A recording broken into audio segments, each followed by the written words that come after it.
Sekarang kalau Starlink masuk dengan wholesale, we are happy karena capacity backhaul bisa kita manfaatkan, kita bisa kerjasama dan sebagainya. Tapi kalau dia masuk ke retail, akibatnya apa? Industri ini kan tata kelolanya jadi rusak. Iya. Idealnya berapa harusnya di satu Ya negara? kalau dua kan kita balik ke duopoly. Iya. Tiga sih oke. Kan berempat. Masa di WA Group cuma ada 4 orang, cuma ada bapak. Iya sih. Kalau sampai berdua dia malah nggak usah bikin asosiasi ya. Iya. Tektokan aja tikus. Iya makanya. Meningkatkan kualitas layanannya telco di Indonesia, Pak. Ya mungkin udah sering dengar ya. Kita ngarepin insentif sih. Iya, itu udah pasti Pak. Gizmo Talk Podcast by Gizmology.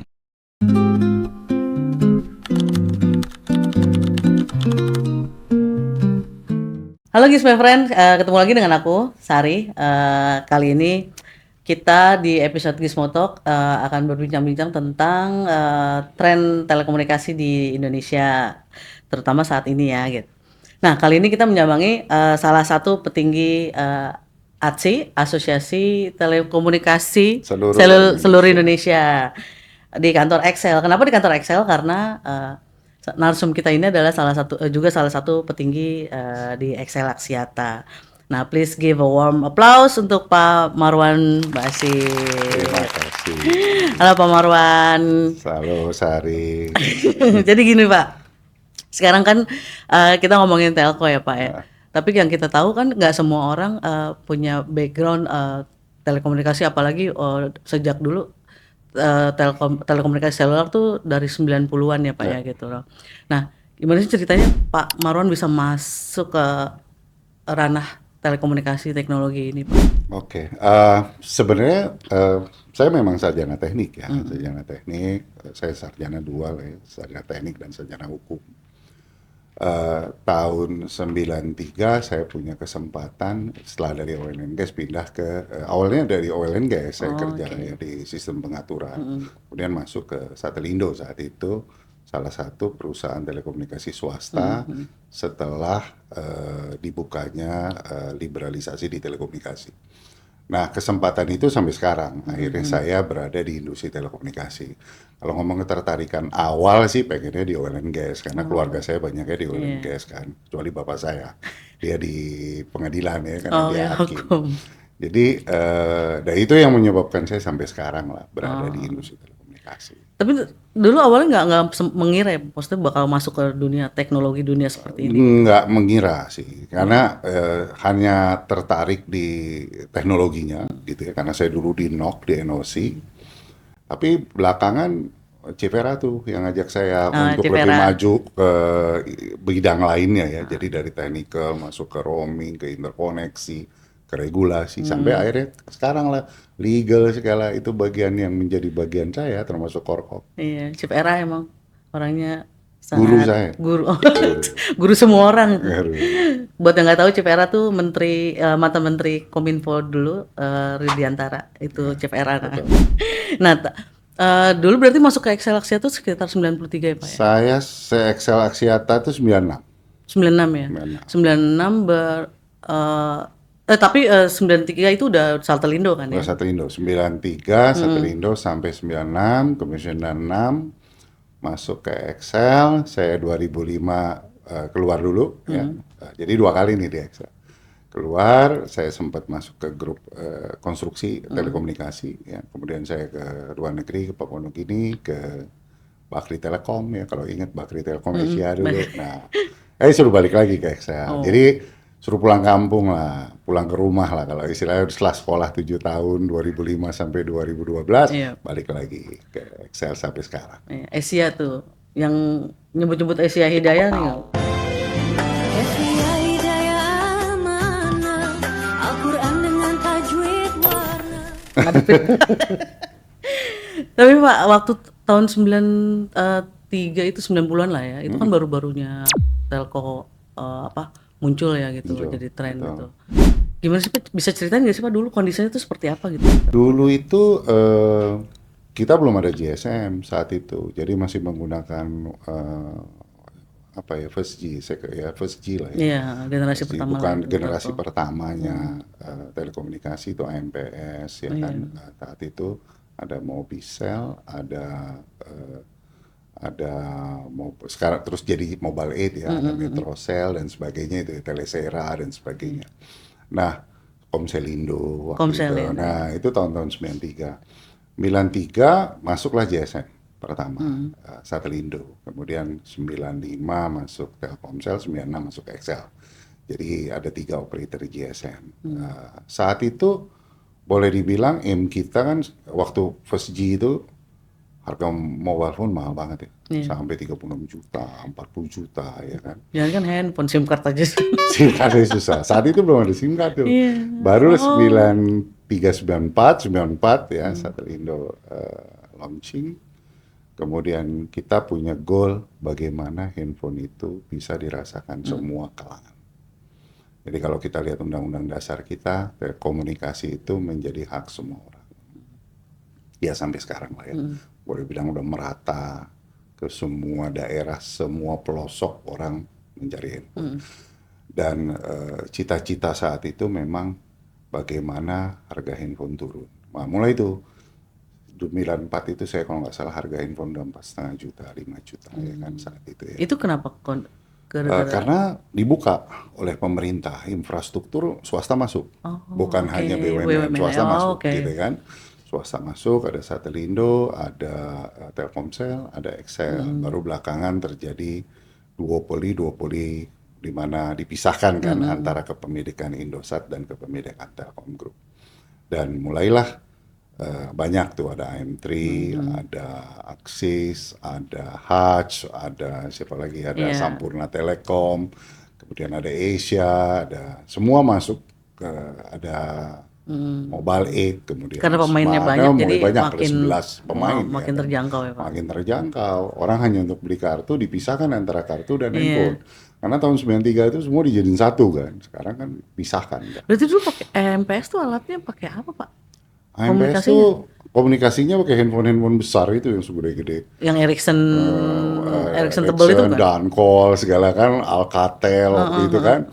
Ada Hagenuk, macam-macam tuh waktu itu. Orang kalau kita kantong kita penuh. Ya nggak bisa dikantongin berarti Pak. Mesti pakai tas geblok Kayak tas berarti. geblok ya kan.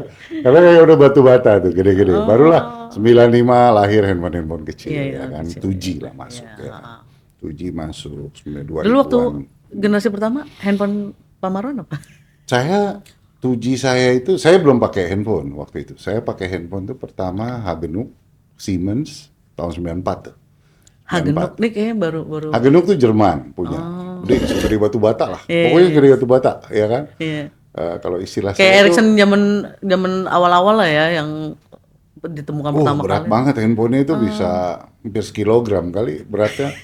Kalau ngelempar, kasihan binatang juga bisa mati. Itu dulu belinya di mana Pak? Dulu impor. Oh, langsung Jadi dari vendor itu dibawa ke operator untuk dipergunakan untuk operasional. Baru setelah launching lahir waktu itu Siemens, Ericsson, Nokia ya dan sebagainya. Oke. Berarti setelah Hagenuk Bapak pindah ke Siemens. Baru waktu 94 GSM di launching, barulah jalan semuanya. Belum ada Nokia dulu itu berarti. Sudah ada. Udah juga ya. Ada Ericsson, Nokia, Siemens. Waktu itu masih juga 3 brand kan. Baru Alcatel muncul, baru yang lain-lain muncul. Baru kan era-era 2008, 2009 itu udah mulai lebih banyak lagi ya kan. Berarti masih pakai pasca bayar tuh ya zaman dulu Pak? Dulu pasca bayar. Prabayar kan lahir di tahun Enggak yang 9. pasti Iya. AMPS itu. Semua masih pasca bayar. Karena prabayar itu setelah krisis moneter. Krisis moneter terpikirlah kenapa nggak menyelesaikan masalah debt gitu ya, atau hutang atau piutang dari pelanggan dengan menyediakan prabayar. Orang bayar di muka. Nah, 99 2000. Itu baru 99 2000 prabayar muncul.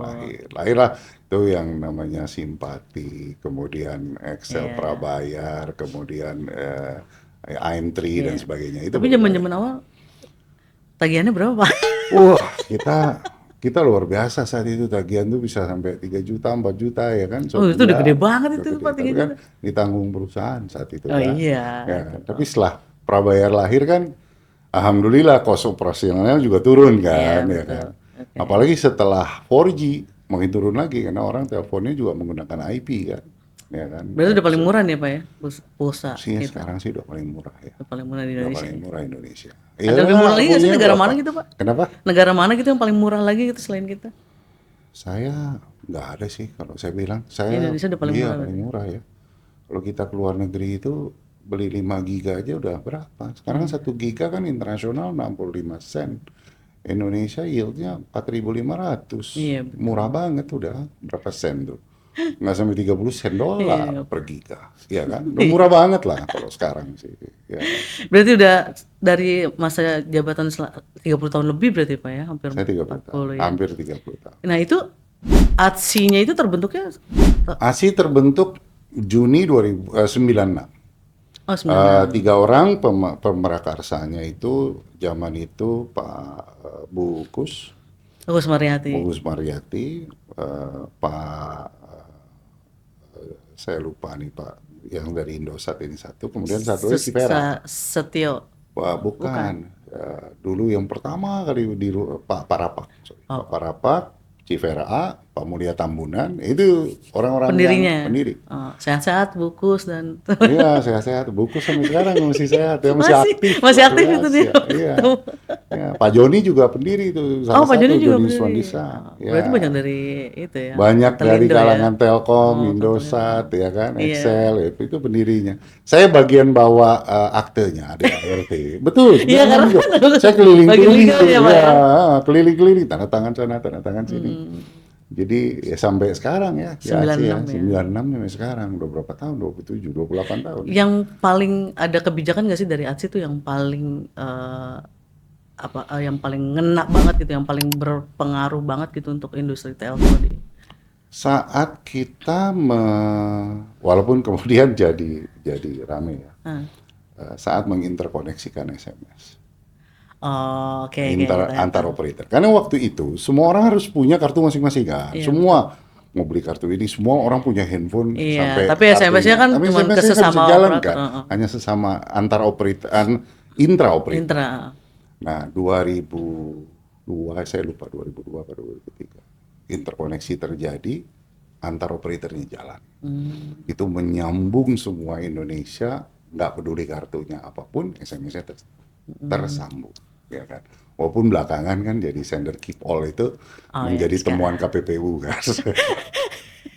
Tapi ya Cukup kisru itu. sebenarnya niatannya tidak ada niatan untuk melawan undang-undang persaingan usaha.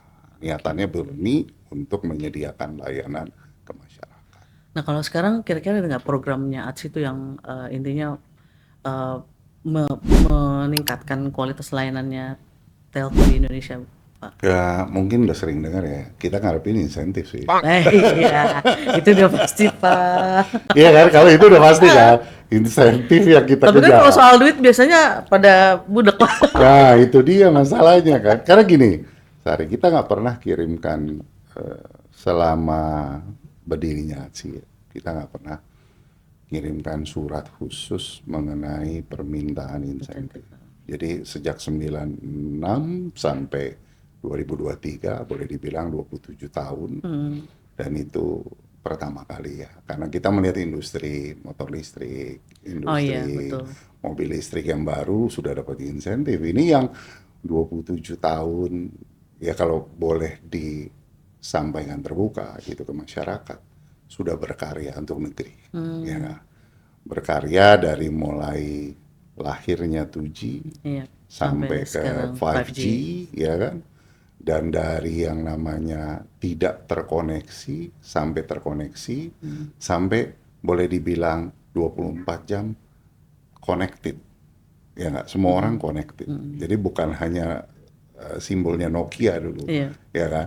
Connecting Connecting people. people. Tapi ini memang real connecting people, gitu ya. Jadi rasanya kan cukup bijak lah kalau kita diberikan insentif. Tapi mungkin kalau misalnya dilihat agak beda kali ya. Kalau misalnya mobil listrik gitu EV itu kan dia suatu hal yang baru gitu dan memang dicetuskan untuk yang zero emission segala macam untuk mendukung itu. Ya. Nah, kalau misalnya untuk telco apa masih butuh insentif itu? Karena kalau menurut yang sekarang kita tahu kan tren telco agak jenuh ya, maksudnya udah ada di titik jenuh. Apa benar gitu, Pak? Memang trennya untuk telco khusus mobile kan growth-nya tuh di 5 single digit lah ya, single digit ya. Tapi kalau kita lihat regulatory cost-nya kan udah di atas 10%, 12, sekian persen ya kan. Dan kalau dilihat dari investasinya selama 6 tahun ke belakang kita tuh pakai studi ya. Pakai studi. Investasinya tuh ada di 35 sampai 36 triliun the whole industri telco. Sementara cost regulatory naik terus setiap tahun. 3%, 4%, itu naik terus. Regulatory frekuensi itu naik terus. Frekuensi Iya, DAB frekuensi frekuensi. itu. Rasanya dengan single digit 5,6, ARPU growth-nya juga 2,98. Ini kita pakai studi ya, ATSI lakukan bersama konsultan dari UGM dan dari Tritek. ARPU growth-nya 2,98, inflasinya di atas 3. Nah, jadi kita ngelihat udah ya wajar ya kalau kita, karena kita juga ingin reinvest lagi. Jadi kalau kita dapat regulatory cost jadi potong, kita invest kembali, menaikkan nilai investasi yang dari 35 ke 36 tadi. Syukur-syukur bisa 39, 40 kan. Itu di sisi seluler. Yang lagi bergerak bertumbuh juga kan di sisi fixed broadband. Iya, Ya enggak? betul. Karena kan masyarakat sudah pingin sampai rumah dia terkonektik ke Sampai kamar fiber, malah. sampai kamar malah FTTR kan, fiber to the room ya kan. Iya. Itu cuma Excel yang punya Pak, Saya FTTR punya ya. sih. Tapi kan saya atas nama Atsi. Oke, nggak boleh. Jadi kita sudah melihatnya bagaimana industri ini katanya bertambah. Supaya perkembangan growth di sisi sektor yang lain dari FMC itu bisa di-push kan. Dan persiapan juga untuk 5G. 5G itu fiberisasi site-nya tuh perlu fiberisasi. Nanti kalau masih 5G-nya ini bergerak, site ke site-nya sudah fiber. Sekarang tuh site-nya operator itu 60-70% sudah fiber. Kita masih ada PR 30%. Nah, 30% ini kan di ujung-ujung rural. Ya kan. Jadi kalau ini bisa dijalankan, kita bermimpinya sih orang di desa bisa mengejarkan kesejahteraannya dengan memanfaatkan fasilitas dan infrastruktur telekomunikasi untuk membangun ekonominya. Ya, berarti intinya industri telco ini sebenarnya masih potensial Pak, walaupun sudah digerus. Soalnya kan kita lihat operator sekarang beberapa gitu ada yang udah mulai pivot gitu atau mentransformasi gitu, kayak misalnya ada yang menyebutnya sebagai digital telco, ada yang menyebutnya sebagai AI native techco gitu. Ada juga yang fokus di convergence service gitu loh. Nah, itu perusahaan-perusahaan telekomunikasi sekarang tuh berarti sudah tidak bisa disebut sebagai perusahaan telco atau masih bisa, Pak?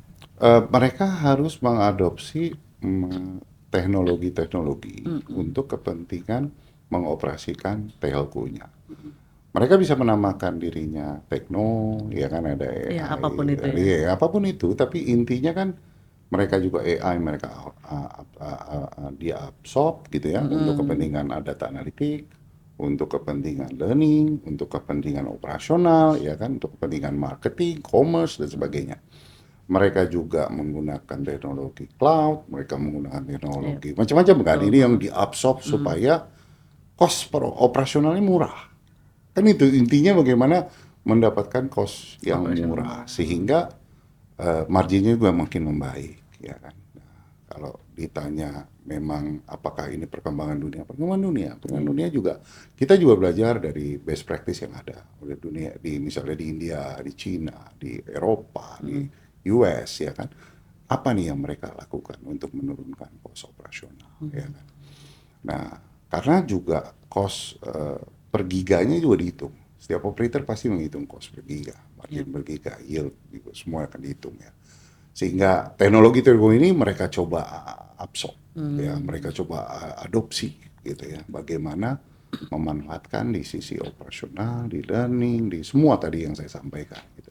Berarti bisa dibilang kalau sekarang tuh persaingannya makin ketat atau justru slow down gitu Pak? Persaingan inovasi yang makin ketat Oh, ya, oke. tapi harus terus berinovasi kan, ya kan. Kalau persaingan harga kita berharap Udah sih, nggak ya terlalu udahlah itu itu ya. kan jangan sampai terjadi perang harga, ngapain juga ya kan. Paling ya beda-beda tipis lah, beti-beti lah kalau kita Iya. bilang ya kan, beti-beti lah. Tapi kayaknya udah nggak ada Produknya isu-isu. juga masing-masing Udah nggak ada berbeda-beda. isu-isu itu sih. Karena persaingan produk harga. diferensiasinya udah masing-masing segmennya ya kan, mereka udah Oke. cari yang mungkin ada yang kelas 5 giga jualannya, ada yang kelas 10 giga, ada yang kelas di atas sampai 50 giga, ada yang 100 giga kan. Karena juga user experience itu menentukan dalam dia menonton TV dan sebagainya. Sekarang udah 4K, 8K malah ya kan. Iya betul itu kayak 4K. Jadi apa sih yang kalau menurut Atsi itu yang perlu diperbaiki gitu loh di industri telco sekarang, apalagi dengan banyaknya teknologi sekarang masuk gitu. Apa harus semua diabsorb? Apa seperti gimana? Sebenarnya yang sangat urgent untuk kita perbaiki karena semua operator saya tahu sudah melakukan cost leadership. Struktur regulatory cost harus diperbaiki. Harus diperbaiki. Saya sampaikan begini karena kuota menjadi kebutuhan nomor 3 setelah pangan, Iya. sandang, Kuota. kuota. Orang nggak bawa handphone, tinggalan dompet, yang dikejar handphonenya daripada dompetnya. Karena semua udah di handphone kan. Mungkin sebentar lagi hal-hal yang menyangkut kesehatan juga udah mulai masuk ke handphone. Apakah cek darah? Saya nggak tahu. Iya, Kita lihat betul. nanti. Karena industri ini udah menuju ke sana, ya kan. Semua kebutuhan aplikasi digital udah di sana. Jadi struktur regulatory cost menurut saya dan menurut kami di ATSI urgent Itu udah penting ya. untuk Pak, ya. dilakukan. Oke. Kita sehatkan lah, ya kan, turunkan di bawah 10%, itu satu. Yang kedua, konsolidasi nggak, bukan hal juga yang tidak bisa dipungkiri ya kan. Oke Pak. Mungkin ini Ini hal bakalan menarik diangkut lah nih ya. buat kamu, pasti ini, wah ini tambahan pertanyaan menarik gitu kan. Tapi konsolidasi kan keniscayaan, Iya. ya kan, itu kan sudah dari 11 dari era 2012 kemari sampai tinggal 4 ya. 5 lah sama kakak tua kita. Iya, Telkom. iya. Nah. Emang idealnya berapa harusnya, Pak? Kenapa? Idealnya berapa harusnya? Di Ya satu negara. kalau 2 kan kita balik ke duopoli. Iya. Ya nggak, ada negara kayak Filipina malah begitu dia 2 dia ciptakan lagi yang ketiga kan. 3 sih oke. 3 oke ya. Tapi kita tunggulah nih yang lagi rame. Tapi saya nggak mau komen karena itu tempat saya juga. Tapi Jadi, nggak sayang Pak kalau 3 doang. Ntar atsinya bubar dong Pak. kan berempat. Masa di WA Group cuma ada 4 orang, cuma ada Bapak. Iya sih. Kalau sampai berdua dia malah nggak usah bikin asosiasi ya. Iya. Tektokan aja tikus. Iya makanya. Iya kan. Tapi kalau berempat masih oke lah, masih Ya, bisa bisa lah. lah Kan ada ya. Telkom, ada yang 3 lagi lah, Iya. masih oke lah. Ya kan. Tapi ketua dan pengurus ada 4, pas mereka aja. Nah iya. Ini gitu-gitu aja. Ya, tapi lama-lama main gaple. Iya. Nanti kalau buat kebijakan Iya sih. sama dong 2 sama 2. Iya, benar juga sih. Tapi nggak apa-apa lah, berempat masih oke lah. Iya, ya kan? oke. Ya kan. Ada juga asosiasi mungkin yang dikit kali ya. Ojo nggak banyak kali ya. Enggak sih Pak, Forward Makanya. aja ada berapa forum itu forum. Tapi Pak, apa sih pandangannya? Sekarang kan kita kan terakhir tuh udah merayakan 5G gitu ya, gitu loh. Nah, pendapat Atsi sendiri tentang keberhasilan 5G atau perkembangannya tuh sampai sekarang tuh 5G sekarang ini menggunakan spektrum yang ada, Sari. Ya kan, 2,3, 2100, 1800. Ada juga yang pakai di 900 ya di negara-negara tertentu, tapi kan yang di operator sekarang ini pakai 3 itulah ya. 2300, 2100 sama 1800. Iya. Malah 2100-nya lebih cenderung ke 4G. 4G. Menurut saya sih ini masih dalam tahapan trial ya. Masih dalam tahapan branding. Ya. Operator kirim pesan ke masyarakat. Iya. Kita akan melangkah ke sana. Kita akan melangkah. kita menunggu real spektrum 5G 2,6, 3,5. 700 mungkin dipakai di 4G extension ya. Ada juga yang pakai di beberapa negara menggunakan 5G. Kita lihat device-nya juga. Kalau device ekosistemnya banyak di 700 ya bukan tidak mungkin juga dia ke Itu sana, atau masalahnya. coverage-nya akan Iya dapat. sih. Tapi memang Indonesia akan melangkah. Toh saat ini masih di bawah 3% device enabler 5G yang ada di network operator. Kita sih berharap mungkin 2026-2027 sudah ramai. Dan kita juga menyampaikan juga kepada pemerintah supaya para pemain yang di 2000 yang saat ini nih sehat dulu lah gitu ya. Paling nggak mungkin tahun depan sudah mulai lelang gitu ya. 700 2,6 juga sudah akan kembali ke pemerintah. Nah, tentu 3,5 harapannya. Mungkin 3,5 butuh kalkulasi lagi soal kompensasi dan sebagainya. Jadi sambil ekosistem ini tumbuh, kita berharap tentunya 5G bisa cepat. Namun harapan kita juga tentunya kepada pemain device ya kan supaya cepat melakukan manufacturing. Tentunya bukan kalau di 4G dulu menengah ke atas ya 4G. Kalau 5G menengah ke bawah dulu lah supaya kalau menengah ke atas nggak usah kita pikirkan mereka pasti akan cepat langsung ke 5G enabler. Tapi kan kalau menengah ke bawah harapannya supaya device itu terjangkau dulu. ya kan. Sehingga masif bisa cepat. Kita kan 4G kan juga 2014 launching, 2015 launching musim gajah ya, 2014 sudah mulai roll out. 2018 orang sudah bicara di atas 70% coverage ya kan. Jadi ini yang kita harapkan juga di 5G. Berarti masih jauh untuk menuju ke 6 kan kalau misalnya dilihat kan timeline-nya tuh 10 tahun tuh Pak ya. 10 tahun ya. Kayak kalau nggak salah 10 tahun ya. Per kabinet baru. Ya. Oh iya ya 2 periode. 4G kabinet SBY. Iya. Habis kabinet baru 4G roll out.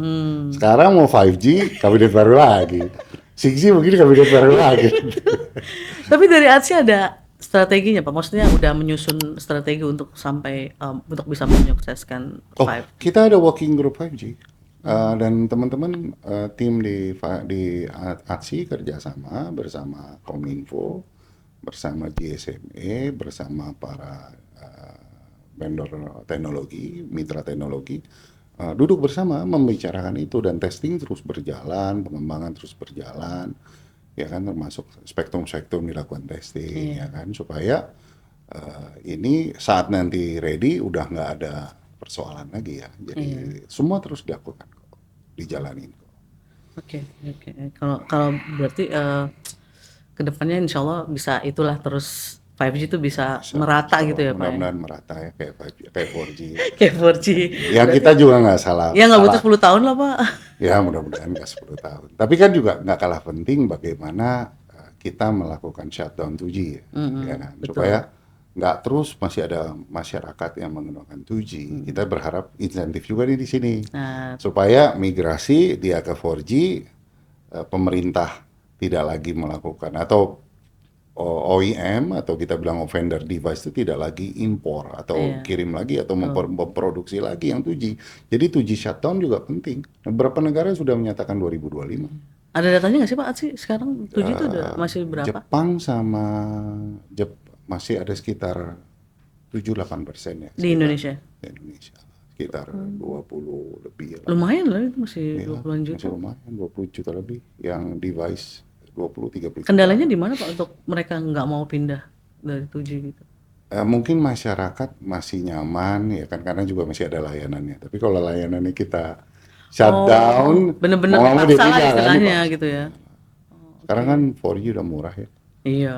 Udah murah lah, ya kan. Ya, kita berharap mudah-mudahan pemerintah meng-engage supaya atau menyarankan segera sehingga juga operator bilang oke deh confirm deh 2025 udah mulai banyak nih 2025 2026 kita harapkan bisa shutdown 2G ya. Spektrumnya bisa kita manfaatkan juga karena kan anyway dia netral teknologi di operator kan. Jadi dia bisa memanfaatkan untuk 4G kan, untuk 5G kan nanti 900. Yang penting itu semua keputusan dari pemerintah kan. Pemerintah harus sama-sama termasuk sehingga penting. Regulatory cost. Regulator. Pak Budi. Mudah-mudahan lah ya cepat ya. Mudah-mudahan cepat. Tapi Pak, ini kan kita ada beberapa kemarin tuh yang sempat viral tuh yang Starlink gitu. Nah kalau misalnya di ASI sendiri kebijakan itu seperti apa kalau untuk Starlink, Pak? Kita sebenarnya menyampaikan pandangan kita kepada pemerintah bahwa tata kelola industri ini harus dipikirkan. Kita kan udah invest dari sejak 96 ya. Iya, 96. Sekarang kalau Starlink masuk dengan wholesale, we are happy karena capacity backhaul bisa kita manfaatkan, kita bisa kerjasama dan sebagainya. Tapi kalau dia masuk ke retail, kemudian di retailnya kemudian dipecah-pecah lagi nih oleh masyarakat seperti RT RW net lah ya. Iya betul. Iya kan, RT RW net. Yang ilegalnya udah 20.000 pelakunya, ya kan? Penggunanya jutaan, 2 juta lebih, ya kan? Nah, akibatnya apa? Industri ini kan tata kelolanya dirusak, Iya. nggak sehat, ya kan?